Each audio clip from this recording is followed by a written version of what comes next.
Bienvenue dans le podcast Se traiter en première classe, où chaque épisode est une invitation à explorer le voyage le plus significatif de ta vie, celui vers la version de toi-même qui te rend humble et fier. Je suis Émilie Antoine, psychologue, experte en gestion mentale et émotionnelle. Je suis également la fondatrice de mapsyenlignechaismoi.fr. Ici, nous croyons fermement que se traiter en première classe n'est pas un caprice, mais un acte d'amour et de considération envers soi-même et envers autrui. Dans ce podcast, je te donne des clés pour dépasser tes croyances limitantes, tes blocages, tes autosabotages et faire évoluer ton mindset et ta gestion émotionnelle sans souffrir et sans galérer. Ensemble, nous allons dénouer les nœuds qui t'empêchent d'être une femme plus confiante, plus sereine, plus épanouie.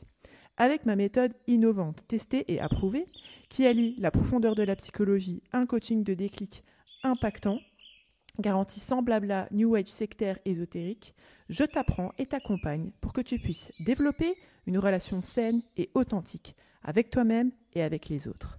Se traiter en première classe commence maintenant. Bienvenue dans le 46e épisode du podcast Se traiter en première classe. Aujourd'hui, on va discuter de la problématique suivante.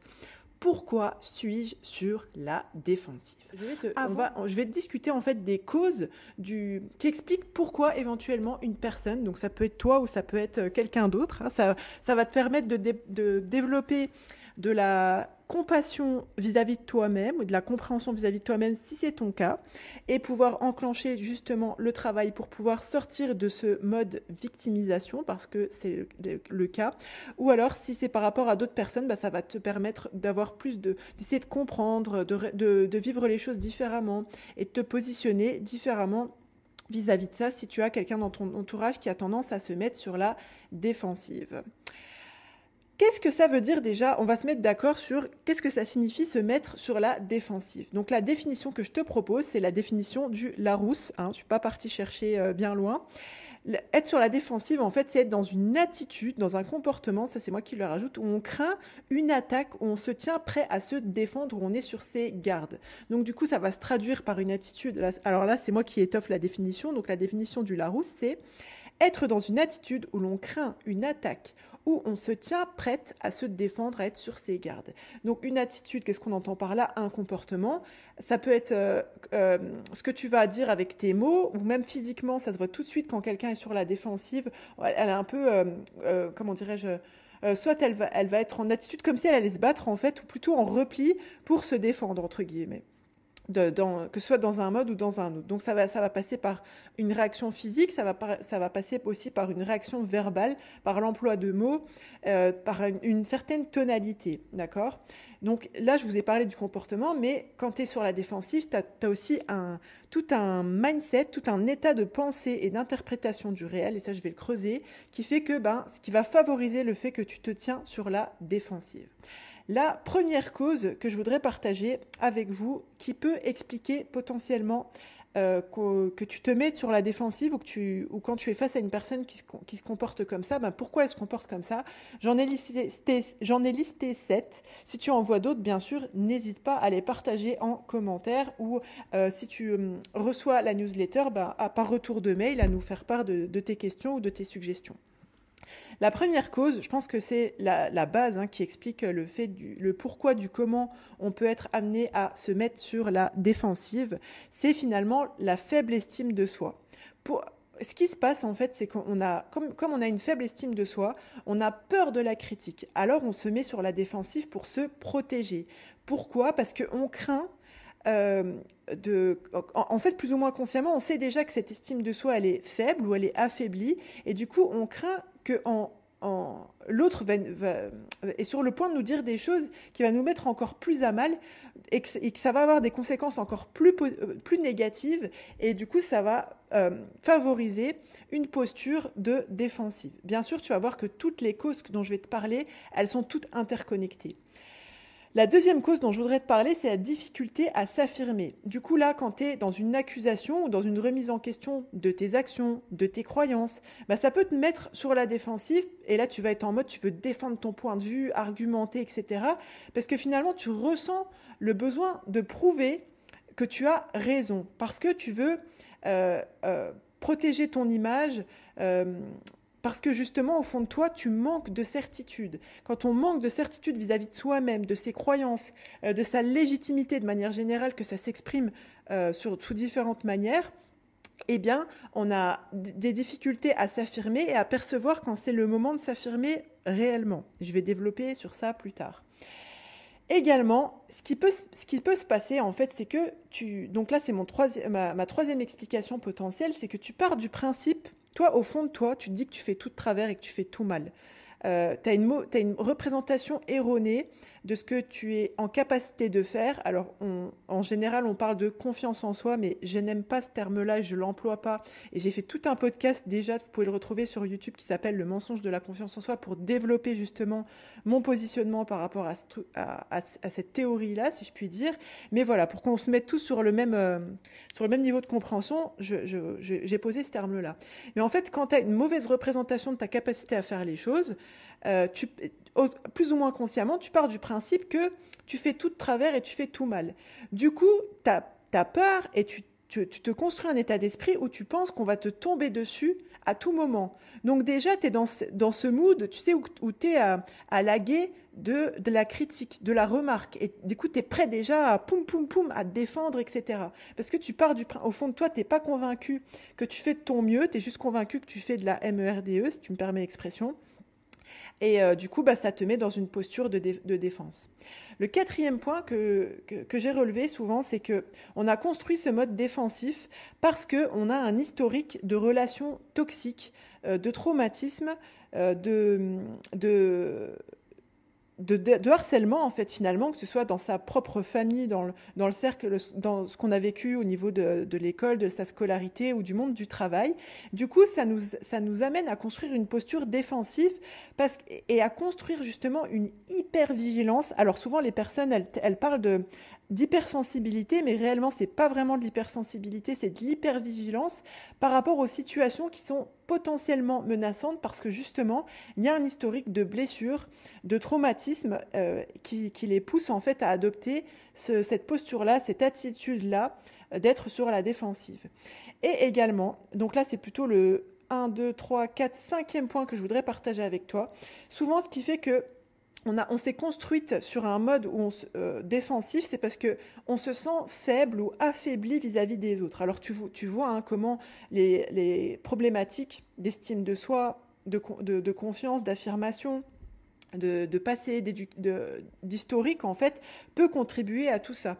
Et quand tu t'es construit un mindset, un état d'esprit, une représentation de toi-même vis-à-vis des autres où tu te sens faible, où tu te sens affaibli et tu te sens tributaire en fait de l'autre, à la merci de l'autre. On parle des fois aussi le mot m'échappe, tu te sens en fait sous la coupe de l'autre, en fait, si je peux dire ça comme ça, tributaire, etc., victime des autres. Tu peux craindre d'être exposé, que ça soit mis à nu parce que ton ego, entre guillemets, il a peur et tu as peur de montrer des signes de faiblesse parce que réellement, tu as des doutes sur ta capacité à te défendre, en fait, à faire face aux autres. Tu te sens plus faible que les autres. Et du coup, tu vas être toujours sur cette défensive c'est ça qui va te pousser, cet état d'esprit, ce mindset, ce vécu qui va te pousser à adopter une attitude défensive.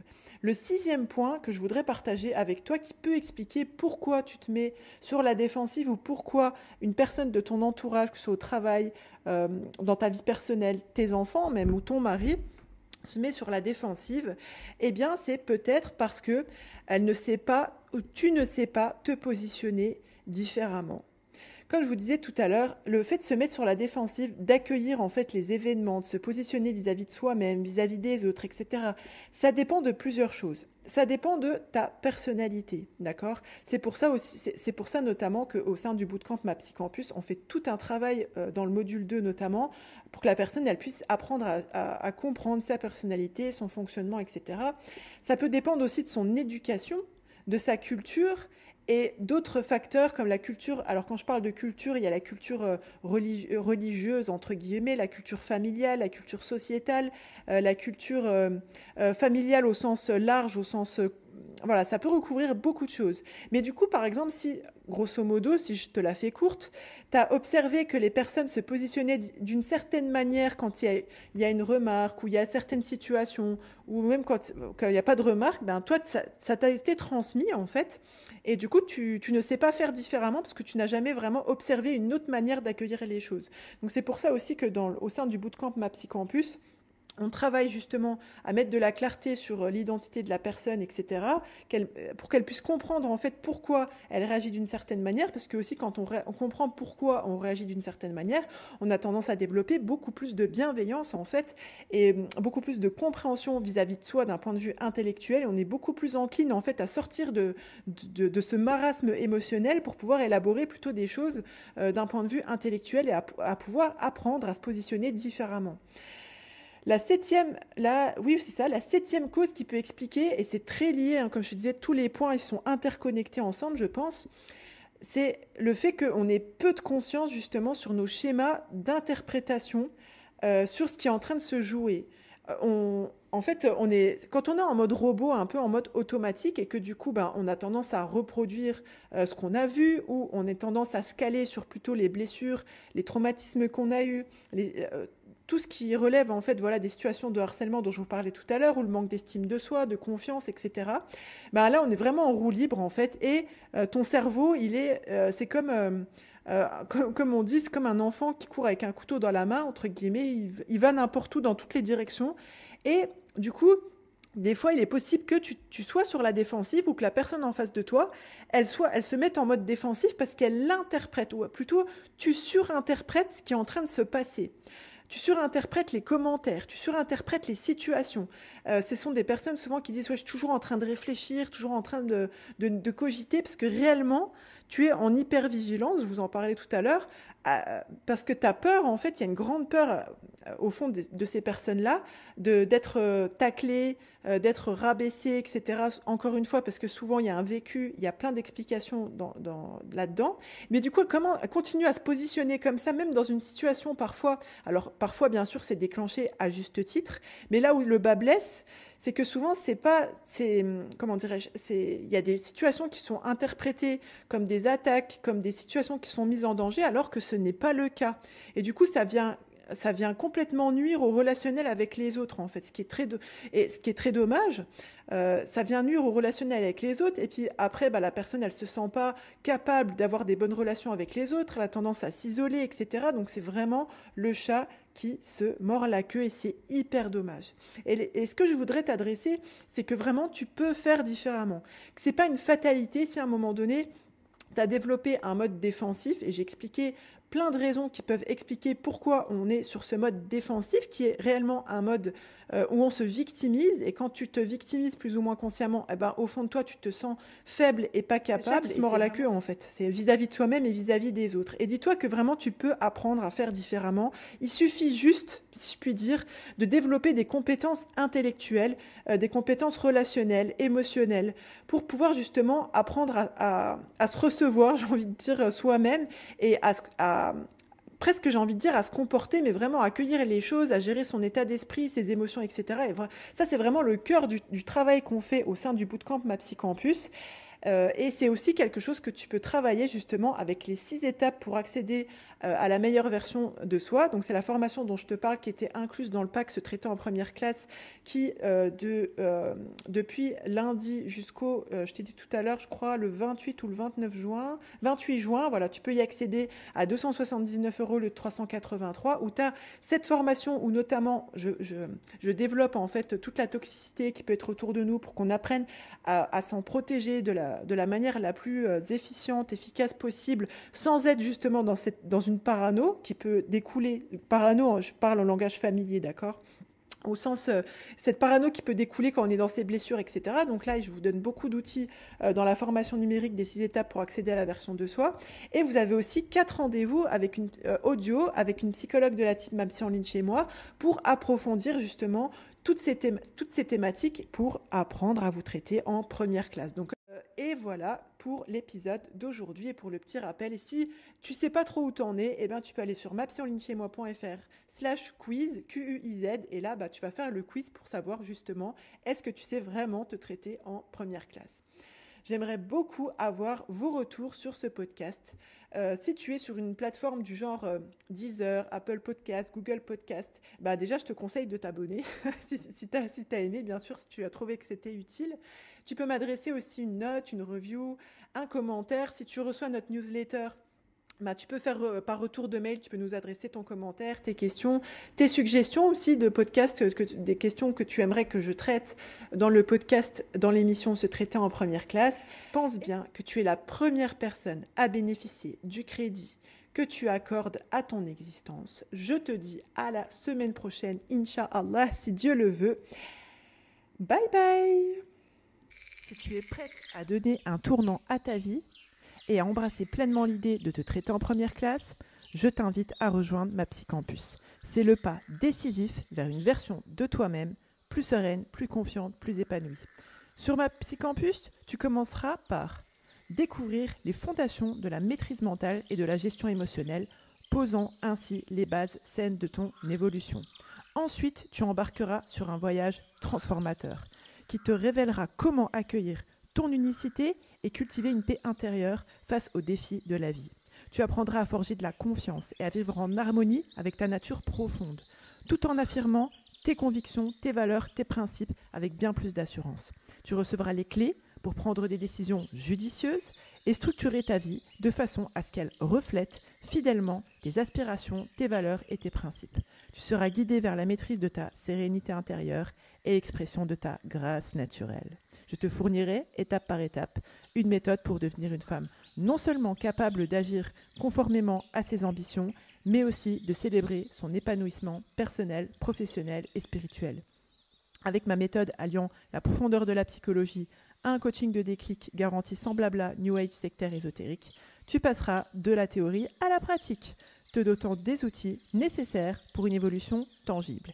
Et c'est sans risque. Si après avoir activement participé et suivi tous les modules, les rendez-vous individuels, les rendez-vous groupés, de coaching, de cercle, en live ou en replay, et planter les graines des exercices proposés, tu ne constates aucune amélioration, nous nous engageons à te rembourser intégralement. Le seul risque que tu prends en nous rejoignant sur MapsyCampus, c'est de te transformer en une version plus épanouie, plus confiante, plus sereine de celle que tu es. Pour commencer ce voyage transformationnel, rends-toi sur mapsyenlignechez-moi.fr/MapsyCampus, MapsyCampus. Ensemble, sur MapsyCampus, nous allons débloquer ton potentiel et te guider vers une version de toi inspirée et inspirante. Tu es la première personne à bénéficier du crédit que tu accordes à ton existence. À très bientôt sur MapsyCampus.